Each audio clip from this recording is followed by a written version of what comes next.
விலை கூட கொஞ்சம் டைரக்ஷன் அந்த பக்கமாக தெரியுது. என்ன வைக்கிறீங்க? ஃபஸ்ட்டு பனானா வைக்கிறீங்க. இது என்ன இஷ்யூ? ஏதோ கொய்யாக்கா. என்ன இஷ்யூ? 2-3 ஷேப்பில் செஞ்சுருக்கேன். என்ன ஷேப் இது?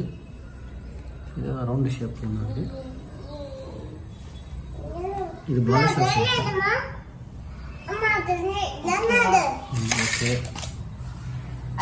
சக்கரை பொங்கலா? சக்கரை பொங்கல்னா சக்கரை இருக்கும் உங்களுக்கு. மைசூர் பண்ணனா மைசூர் இருக்குமா?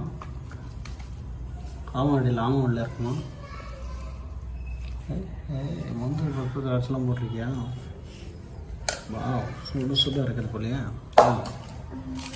அப்புறம் சுண்டல், கருப்பு சுண்டல். நைட்டே ஊற வச்சுட்டு அதெல்லாம் காலையில் தான் ஊற வச்சேன்.